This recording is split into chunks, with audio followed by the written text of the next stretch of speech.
বেচারা এখন বাড়ি ঘর ভাগ করার লিগা তো তাড়াহুড়ো কিসে তোমার? তুমি তো পাবাই ভাগ। তুমি আমাদের মাঝে কথা বলছো কিসের লাগি? তুমি যত নষ্ট করে খাজা। এই দেখ মারা, এখন সব শালাকে বাদ দিয়ে বেরি শালাকে ধর। বেরি শালা মারাইতেছ তুমি, আর মাথাটা কচকচ করে চিবিয়ে খেয়েছো। আমি বড় ভাই মাথাটা চিবিয়ে খেয়েছি? কি করে বলছো এরকম কথা তুমি? গুণের ভাবি আমি কারো ভাবি হতে পারবো না। ভাবি হল না ডেমন আছে দাদা তোদের। হ্যালো গাইস, দিবেন হ্যালো। এসব কি হচ্ছে কি রে পাকান বেগম? আমি নাই ডেমন, আর তুই কি? তুই খুব ভালো নাকি? ঠিক বাড়ার মাথা। দেখুন থেকে এই বাড়িতে জন্ম নিয়েছি, তখন থেকে অশান্তি ঝগড়াই শুনছি আমি। আগে জানলে বড় এই বাড়িতে জন্ম নিতাম না। মালমো কিছু দা আব্বা নিজের বউকে শাসন করতে পারছে না, তবে বড় বড় কথা মারাইছে। ও মাই আমার কি হবে গো, কি কথাবার্তা গো। তোর কাছে কি বড় বুড়ো মানুষের রু আছে না কি বে? হবে তুই যে এই 4 ঘন্টা 44 মিনিট হইলো তুই হইছিস, তুই এত কথা শিখলি কি করিবে? বয়া বয়া শিখলাম, তুমি যেভাবে শিখেছো সেভাবে আমিও শিখেছি। শালা কঠিন যন্ত্রণায় পড়লাম তোর এই শালোকে জন্ম দিয়ে। মুখ কাটতে আমার মায়ের কাছে তোকে শুনতে কে বলেছিল বে? তুই বাথরুমে হ্যান্ডেল মারি না কা? এই ছোট কি কথাবার্তা রে? তাও তো এরকম কথা বলবে কেন? ও মাই আমার কি হবে গো। তোমার বিয়ে হবে আর আমি কোন জায়গায় যাব? ই কি বে, বড় মা হয়ে যাবে তোর? তাই তুমি আমার বড় আব্বা হইতে তো? কালো কুকুর, আপনার পেছনেই আছি বলেন। এই শালোকে লিগে পাকে পুঁতি দেয় তো। পাকে পুঁতি দিলে উঠি তোলাই হবে আমি। বে শালো, আমি কি তোর আব্বা হচ্ছি বে? ও কি কথাবার্তা বে তোর? তুমি বমন করছিস কেন ছোট ছেলের সাথে? এবার তুই এই বাড়ি থেকে পাইতো, তোমার অন্য লোককে বিয়ে করে নিতে পাইতো। কি বললি তুই? দা বলছি ঠিকই বলছি, তোমার বাড়িতে জন্ম নিয়ে বড় ভুলে গেল, তখন থেকে ঝগড়া অশান্তি শুনছি। একটু ভালো মন্দ খাবার নিয়ে তো খাই আমি। আরে আব্বা, আমি জীবনে বহু ছেলে দেখলাম, তোর মতো ছেলে এই 7 পর্দার ভিতরে পাকা ছেলে শুধু তোকেই দেখলাম। তুই তুমি বলতে তামা? আমার তো মনে হচ্ছে তুই আমার আব্বা বে, আর আমি তো ছেলে। তুমি থালা আন্ডার প্যানেল ফিটে এইগুলোকে বলে বড় পানির পয়দা ছিলে। নাইলে আবার জন্ম হওয়ার পর থেকে এত কথা বলে। এমন দেখ কি বলতে না তা। এলে ফাটা কুকুর বিটি আমার সামনেই দাঁড়িয়ে আছে, আমার জগ জিনতে ভাতার ওই আমাকে হাওয়া দিছিল। আর তুই বললি কোন লোকেলো আমার ছেলে বড় পানির পয়দা? এত জিরিবিরি কেন করছিস পাকান বেগম? তুমি আমার নামে গোটা বাড়ি যদি না লাগে তুমি আটখানা বাড়ি লিখে দেবো বলে দিলাম তোমাকে আমি। এই ফাদা লিখবো তখন যা এখান থেকে, মাথা খারাপ করে দিই না, এখনই মারতে লাগবো বড়া, যা চোখের সামনে থেকে যা। এখন মারবা তুমি আমাকে তাই তো? বৌদি যাও না, দাদা বলছি তো তোমাকে বাড়ি অর্ধেক ভাগ দেবে। তোকে আমি বলে রাখলাম এমএলএ বিকাশ দত্ত, তুই আমার ভাগ আমাকে দিয়ে দিবি। তুই আমার সাথে বেশি বাড়াবাড়ি করতে আসবি না, তাহলে তুই বুঝতে পারবি আমি কি করব তোর। মনে থাকে যেন আমার এই কথাটা। বড় ভাই, তোমার তো বাড়ি ঘর জমি জায়গা অনেক আছে, বৌদি নামে 1.5 কাঠা মতো লিখে দেবা তুমি। বে এটা আমি দুবো না বলিছে? এই যে ছেলেটা হইলো সবাই মিলে একটা আনন্দ করে একটা নাম রাখবে নাকি সেই অশান্তি ঝগড়া লাগিয়ে দিল? তুই তো সবই দেখলি। সে তো বুঝতে পারছি, বড় বৌদি একটু অবুঝো আছে। বুঝলাই ভাই, ওইসব বুঝলা তো হিংসা মনে। ওসব 5 কথা তুলে আর লাভ হবে না, ঠিক আছে? আমি তুলি না, ওরাই সব তুলি তুলি বেড়াই। ওসব কথা বাদ দাও, ওসব কথা বাদ দাও কোন। বড় ভাই, তাহলে একটা ছেলেটার নাম ফাম রেখে দেন। হ্যাঁ, নাম তো একটা রাখতেই হবে, নাহলে সমাজে পরিচয় পাবে কি করে? কি নাম রাখা যায় বলো দেখিনি বড় ভাই? কি বড় হইলে কোন কি যে যন্ত্র হবে এখন বুঝা মুশকিল, এখন কি নাম রাখবো সেটাই তো বুঝতে পারছি না রে। বাপ হয়ে একটা ছেলের নাম খুঁজে পেছো না? তা তুমি বলো কি নাম রাখবো? তোমার নাম তো এমএলএ বিকাশ দত্ত, ওই টান করি একটা রাখো। ঠিকই বলছে বড় ভাই, টানে টানে মিলে যাবে। দূর বাল, আমার টানে টানে মিলে গেলেই হয়ে যাবে নাকি? এই যে আমার ছেলে, ইয়ার সুন্দর দিকে একটা নাম রাখতে হবে যাতে এক ডাকে একে সবাই চিনতে পারে। ঠিক আছে, আমরা ভালো দেখে একটা নাম রাখো বাবা। তোর নামটা বলা যে কি রাখবো সেটাই ভেবে পেছি না রে। বড় ভাই আমি বলি কি, তোমার ছেলের নামটা হুচুকদুমা রেখে দাও। আরে কানকি ছেলে হুচুকদুমা মানাইতে। ই কি রে, গাল দিছিস কেন বে? তো বলছি কেন হুচুকদুমা নাম রাখবে? তোর নাম বললো বলে কি রাখা হয়ে গেল নাকি? এখন নামটা ভাবছি আমরা। বেশ ভাবো। কি নাম রাখা যায় রে কালো কুকুর? আমি জানি না বড় ভাই, তোমার যা ভালো লাগবে তাই রাখো। এখনই নাম বলতে গিয়ে মারা গাল খাবো আমি।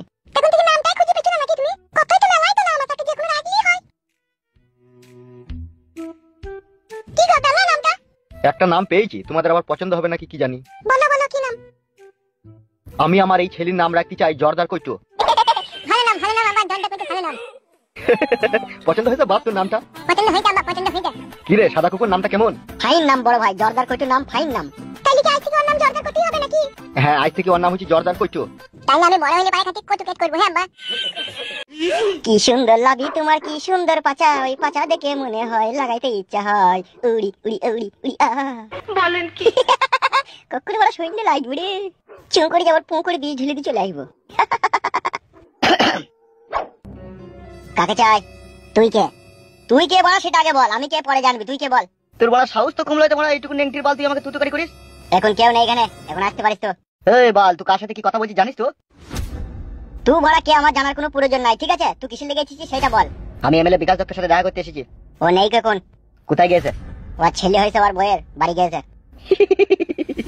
কি হলো, এটা আবার হাসার কি আছে? পারেও পড়া এমএলএ বিকাশ দত্ত সাহেব বুড়ো বয়সেও ছেলে লিখে। দেখলে হবে বন্ধু, খরচা আছে 1280 টাকা দিয়ে জাপানি তেল মারে ও ডান্ডাই। তাই নাকি? এখন এখান থেকে যাও, পরে আসবা। পরে আসার জন্য তো আমি এখানে আসিনি, আমি এমএলএ বিকাশ দত্ত সাহেবের সাথে কাজ করার জন্য এসেছি। তোমার নাম কি? আমার নাম হচ্ছে ছত্রপতি শিবাজি।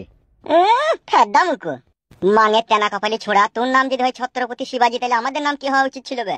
তুই জানিস না তুই কার সাথে কথা বলছিস? তাই নাকি? সোনার চান পিতলা গুগু। তাহলে আমি 72টা খুনের আসামি বে? বোকাচোদা, আমাদের গায়ে এমন এমন লোক আছে তাদের পুলিশ চুল কাটাকেও টেনে ছিঁড়তে পারবে না বে। আর তুই নিজেকে 72টা খুনি আসামি দাবি করিস। তার মানে তুই কি বলতে চাইছিস আমি মার্ডার করিনি? কি করে জানবো? আমি তো তোর মার্ডার করা দেখিনি। আর তুই মিথ্যা বলছিস কি সত্যি বলছিস সেটা তুই জানিস। আমি বড় তোর সাথে এখানে ঝগড়া করতে আসিনি, আমি এমএলএ বিকাশ দত্ত সাহেবের সাথে দেখা করতে এসেছি। এই লাউড়া মুকু,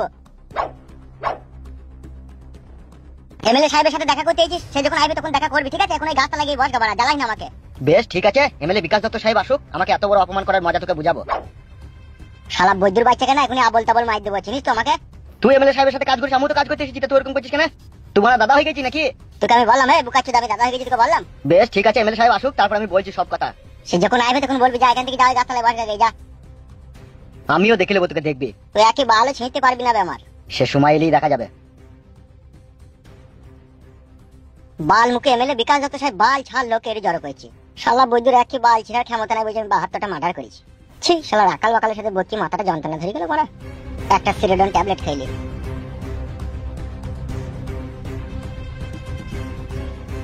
আমি শুধু একটা কথাই বলতে চাই, এই বাড়িটা যা আছে আমার নামে লিখে দেবে। বাবালো কি আমার ঢঙের কথা হলো তোর? বাড়িটা তোর নামে লিখে দেবে। আর আমার এই সোনার চাঁদ মানিকটা এমনি বানে জেলে ভেসে যায়। আর তোকে বাড়িঘরটা লিখে দেবে, তোর নাম লিখে থাকবি। সাদা কুকুর, জি বড় ভাইজান। আমাকে ফেদা 125 গ্রাম মতো ডেমিক্লোন বিষ এনে দে তো, খেয়ে মরবো। নাউজুবিল্লাহ, আস্তাগফিরুল্লাহ বড় ভাই, এ কি কথা বলছেন আপনি? কেন বলবো না, বলতে পারিস? বুঝতে পারছি বড় ভাই, আপনার মনে কষ্ট হয়েছে। হবে, আমি যে এই ছেলেটার জন্ম দিলাম, ইয়ার একটা নাম ডাক রাখবে, বাড়িতে একটু হাসি খুশি করবে, সেইটা না করে বাড়ি ঘর ভাগ করার লিগে উঠি পড়ে লেগেছে, দেখেছিস? তাহলে তুমি কি চাইছো তুমি মরে যাওয়ার পর আমি রাস্তায় রাস্তায় ভিড় করে খাবো নাকি? এলো এই চাপাগুদি মহিলা, গাড়ের বাল তো কোনোদিনও বেলেটে করে কাটিস নি, তুই আর কি বুঝবি বল? পেয়েছিস তো এমএলএ বিকাশ দত্তর টাকায় 180 টাকা দামের কিরিন লাগিয়েছিস, আর বাথরুমে গিয়ে পানি ছাট মেরেছিস। পয়সা ইনকাম করছিস তো আমার গাঁড় ফেটে বাদ দরজা হয়ে গেছে। বড় ভাই শান্ত হন। দূর ফেদা, শান্তি আর হইতে পারছি কই? কাদা যখনই বাড়ি আসি তখনই মনে হয় একটা উনুনের ভিতরে ঢুকে পারলাম আমি। আর এই চাপাগুদি মাগিগুলো তো ঝগড়া লাগাবার লেগে একবার উঠে পড়ে বসে থাকে। তাই না বটে বৌদি? বড় ভাই এখন বেঁচে আছে, আর এখন বাড়ি ঘর ভাগ করার লিগা তো তাড়াহুড়ো কিসে তোমার? তুমি তো পাবাই ভাগ। তুমি আমাদের মাঝে কথা বলছো কিসের লাগি? তুমি যত নষ্ট করে খাজা। এই দেখ মারা, এখন সব শালাকে বাদ দিয়ে বেরি শালাকে ধর। বেরি শালা মারাইতে তুমি আর মাথাটা কচকচ করে চিবিয়ে খেয়েছো। আমি বড় ভাই মাথাটা চিবিয়ে খেয়েছি? কি করে বলছো এরকম কথা তুমি? গুণের ভাবি আমি কারো ভাবি হতে পারবো না, ভাবি হওয়ার লোক না, ডেমন আছে দাদা তোদের। হ্যালো গাইস, দিবেন হ্যালো। এসব কি হচ্ছে কি রে পাকান বেগম? আমি নাই ডেমন, আর তুই কি? তুই খুব ভালো নাকি? ঠিক বাড়ার মাথা, যখন থেকে এই বাড়িতে জন্ম নিয়েছি তখন থেকে অশান্তি ঝগড়ায় ঠুনছি আমি। আগে জানলে বড় এই বাড়িতে জন্ম নিতাম না বড়া।